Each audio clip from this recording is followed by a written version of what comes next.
Hello, everyone, and welcome to another elite episode of the Get Authentic with Marcus show. I'm your host, Marcus Ogden. On today's episode, we are joined by Mr. Tim Barrie.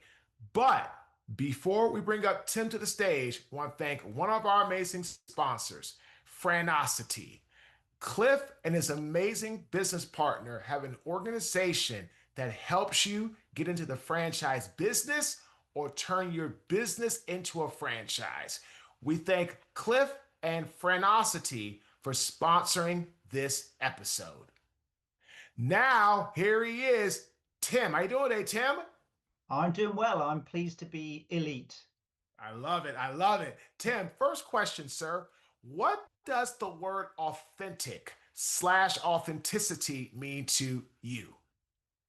Well, I guess another word for that is genuine. So it is people, if it's applied to a person, I guess it would be people that act consistently with what they say. So if they say they believe in certain things, they should act consistently with that. If that's true, then they have integrity, they're genuine.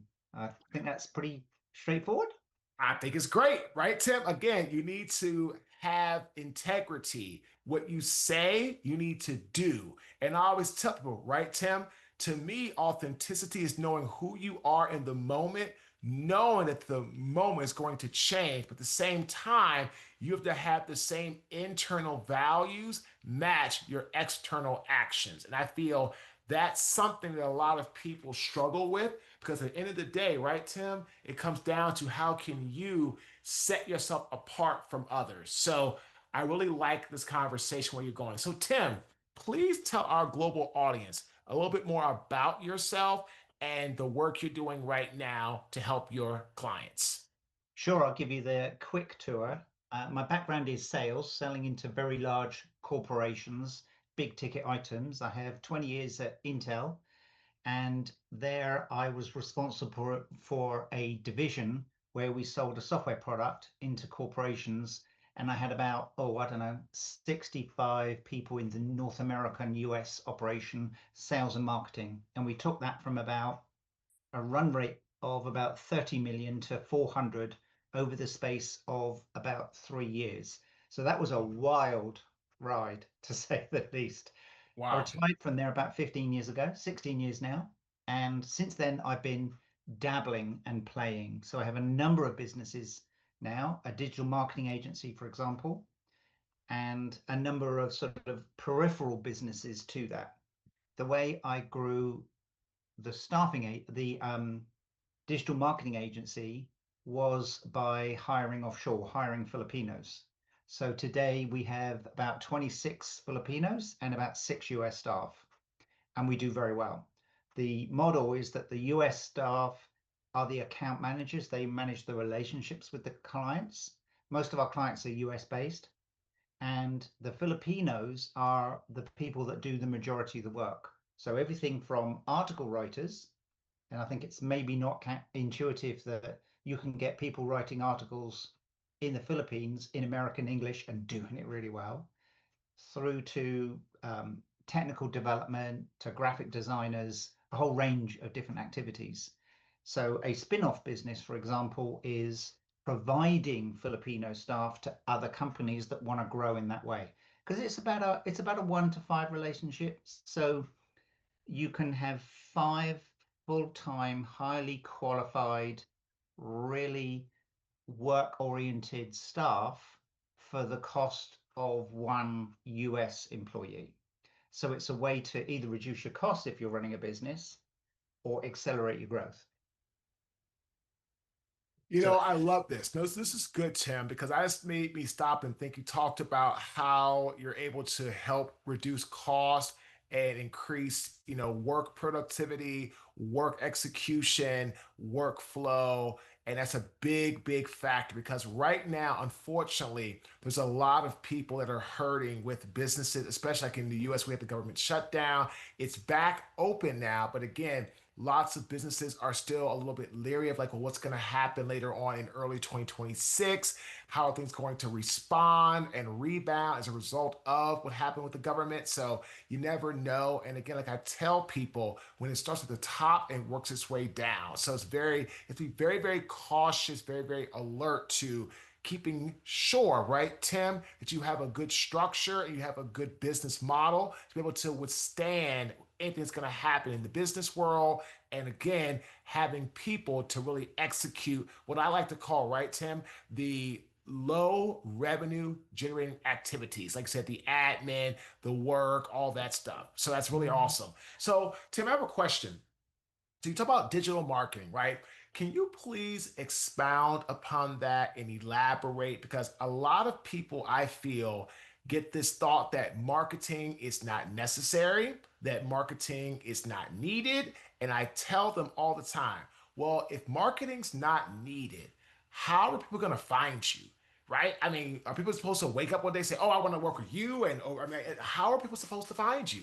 Right? And again, it comes down to one of Bill Gates' great quotes.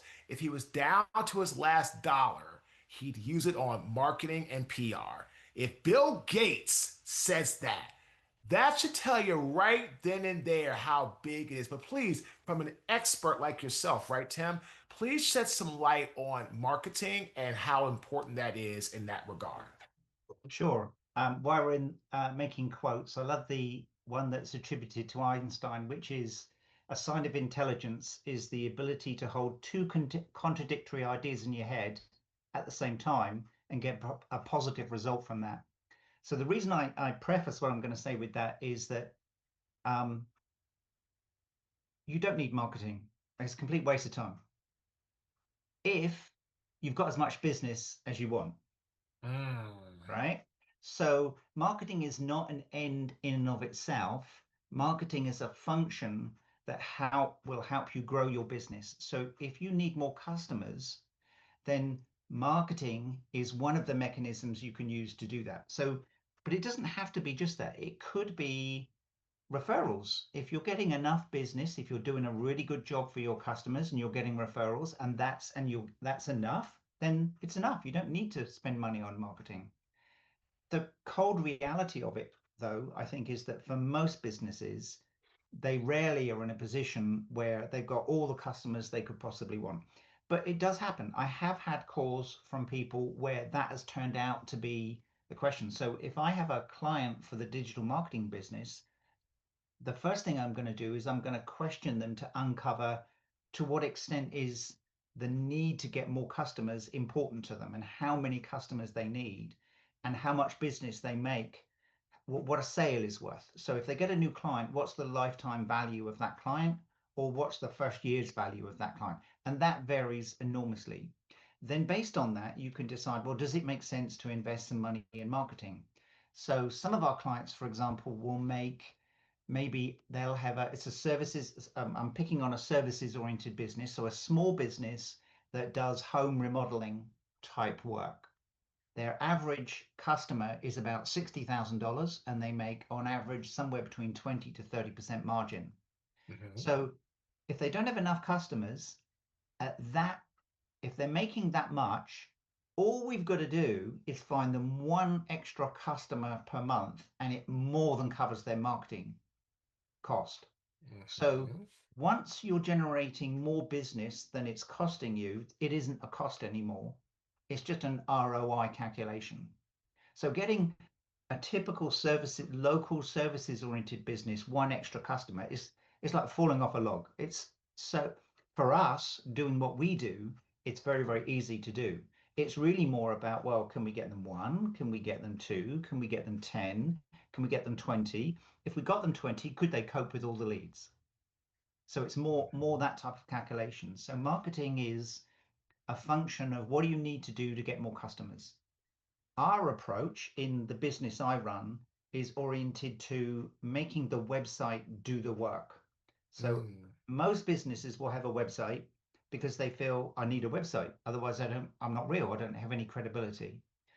But that website only has value if it brings in business. If they just say to customers that they find through a referral, hey, check out my website. And if it helps them to maybe close the customer, that's good. That's nothing wrong with that. But if the website is causing the phone to ring, so some of our clients are getting 9 or 10 leads a day from their website, and that's without doing any paid advertising. So paid advertising is a way to do something on top of that to target very different aspects of niches that they do business in. But you can just have your website organically being found. And if it's organically being found by the people that want what you do, then it's just going to bring business in. It's going to work for you. So I think the real test of it is average retention rate. So I Mm. talk to a lot of agency owners and I'll ask them, what's your average customer retention rate? So if you're a digital marketing agency and you get a new client, how long do you typically keep that client for? That's what I'm talking about. The average, in my understanding and the conversations I've had, is in the region of about 18 months as an average. So that would mean sometimes they only keep them for 6 months, sometimes they keep them for 3 years. Our average retention rate is in excess of 10 years. Wow. Why? Why will a client want to keep paying us money? Well, if we're bringing in the business, it's a no-brainer because it's just a relatively small cost associated with the amount of incremental business they're receiving. So it's easy to justify. Ladies and gentlemen, I hope you got from that last segment that if you're going to invest in marketing, if you need more customers or more clients or more leads, as Tim stated, what has to happen is you have to look at your marketing costs, right? What type of revenue is being brought in by your sale? As Tim said and alluded to, a client that's in a service-based business charging 60K, making let's say 30% profit, that's $18,000 of profit on the job. The marketing and savings cost $1,000, round number per month. Let's go throw it out there, right? If you got enough of that one client, you're getting an 18x return monthly, right? And that's not include if you get more clients. I said the amount of the marketing doesn't change, but if you get two clients, it's a 36x return. If you get three clients, it goes up and up and up, right? So this is where I love individuals like Tim that can be very, very logical in conjunction with the emotion part of it. Like I say, people are staying with his company for 10 years. That's a decade. Like I've been in business for 12 years, right? Since 2013. So to have people stay with you for a decade or longer, that showcases to me that you are a very, very efficient, very, very proficient business that can bring people to the table and get the leads for the clients. And I love that because at the end of the day, marketing to me is all about leads. Okay. That's what it's all about. So now, Tim, please explain to our audience, like how or what type of digital marketing like do you do? Like get more into like the types of marketing you do when it comes to digital in that regard.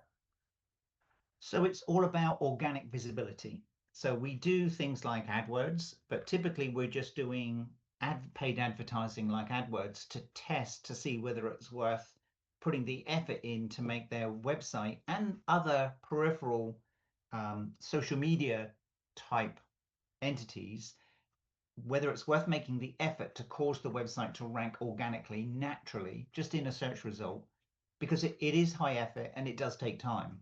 So we'll typically do an AdWords campaign and see if the business that comes in from there is worth going after if they rank for it, because AdWords is a way of artificially ranking for something. It's not the same as organically ranking. So it's about a 7-to-1 ratio in terms of the benefit.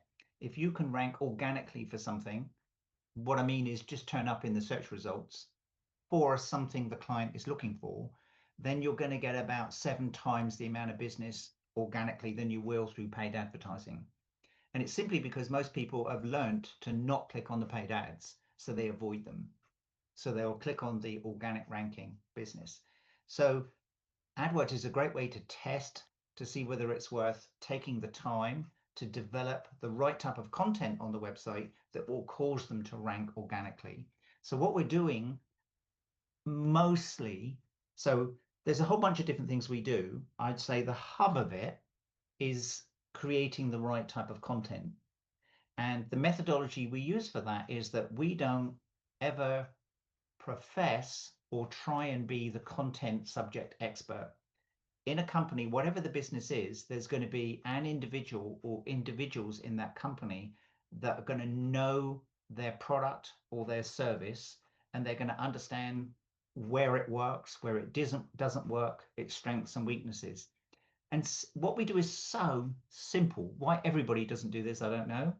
But we interview on a regular basis the content expert, the person in the company who is the expert.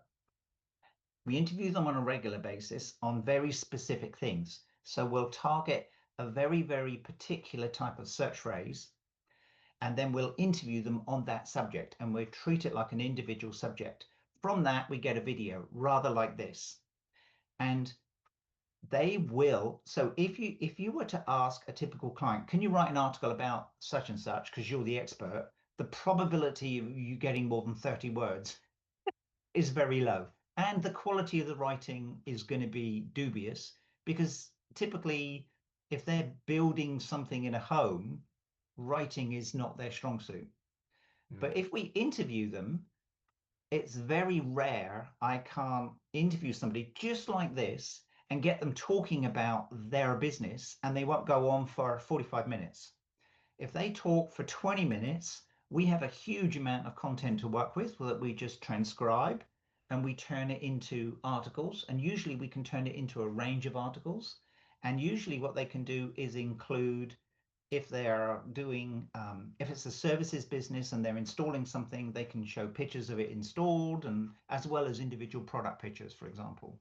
And even if it's not, there's always ways around it. So we have a couple of attorneys we work with, and their business is much more conceptual in what they do, but they can still talk about their business and they can still show pictures of different aspects of what the services they provide, or we can create them. So it's still doable. It doesn't matter whether it's a services business, a product business, um, you can still follow that same methodology. So the cost for the client is actually very low because all they've got to do is sit on a call once a week, once a month, depending on how much content they want, how aggressively they want to grow their visibility. And 20 minutes once a month, I mean, it's just no big deal, right?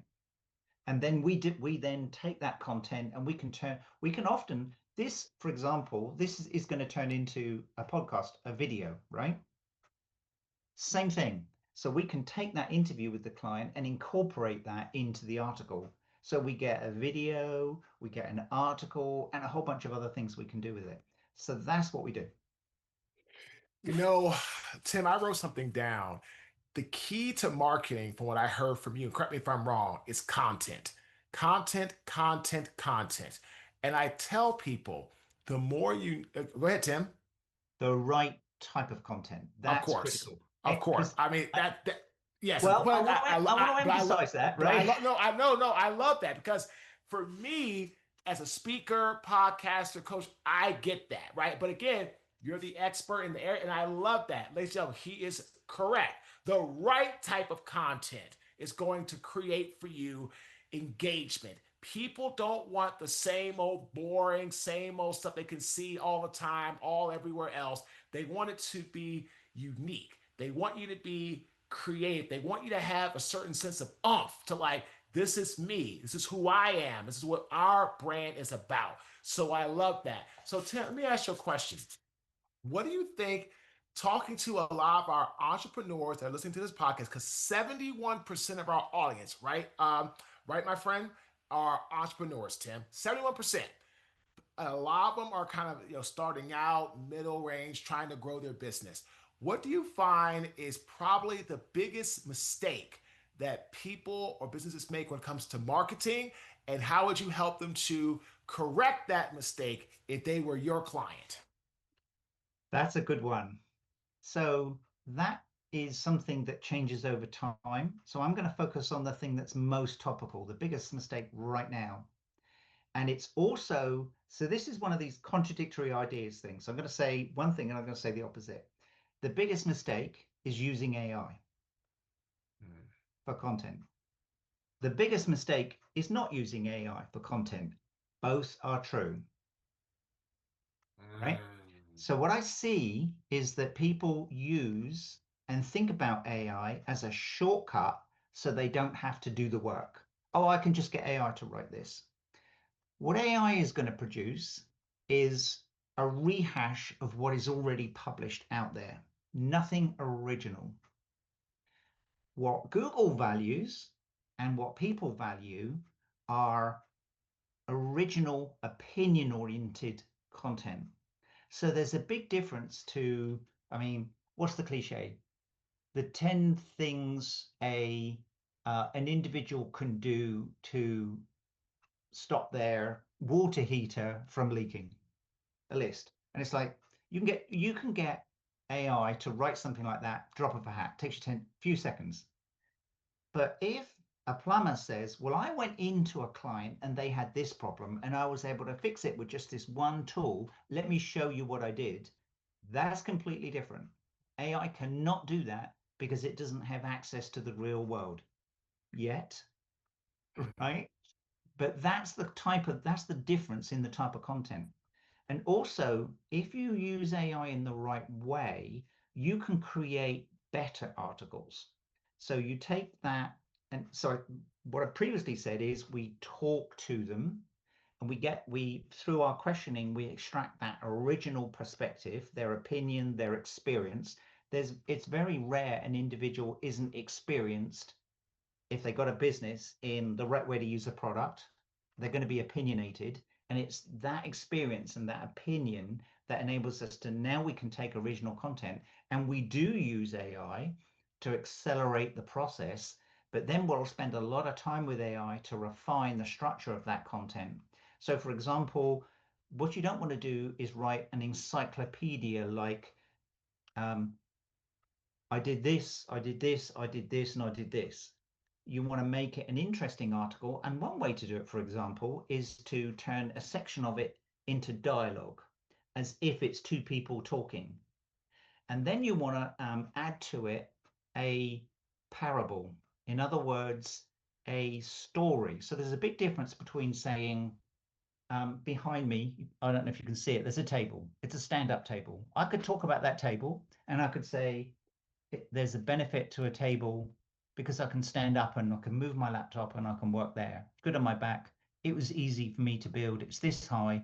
Or I can say, I had so much problem with backache when I was working and I couldn't, no matter what I do, I couldn't solve it. So I tried this and I tried that. And what I ended up doing is trying this. And I made it out of a couple of tuberfuls to test it to see if it would make a difference. So you can see how one is a story and one is a list of facts. People are very rarely convinced by a list of facts. It's very dry.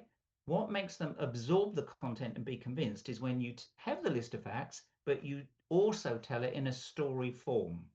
That's Mhm. what makes people remember it and identify with it. So crafting your article so that it pulls people in and makes people want to read it and they learn something from it, that's the key. Tim, fantastic interview. Amazing. How can our global audience get in touch with you to find out more information on your services? Well, the best way to do it is through our new project, which is called dlensai.com. So it's DLENSAI.com. And on there, we're building a bunch of free tools. And there is contact forms, and you can subscribe to that. And there's all kinds of things we're building with AI that are just there to help people. There's no cost. So they can just go in and they can learn how to invest in smarter ways. They can learn how to pay down their mortgage in a fraction of time. All kinds of things we're doing like that. It's a very, very exciting project. Contact me through that site. Love it. Ladies and gentlemen, please do that. We'll have the information and the link in the show notes. We want to thank Franosity for sponsoring this amazing episode and the authentic tip of this great interview. When you're marketing, trying to position your business to grow, stories are the key to people being drawn in to what you say. The stories are what people remember. The stories are what people are drawn to. The stories are what make people have the impact or feel the impact to want to work with your business. So remember that. Again, my name is Marcus Ogden. I am the host of the Get Authentic with Marcus show. Thanks for tuning in. Have a fantastic day.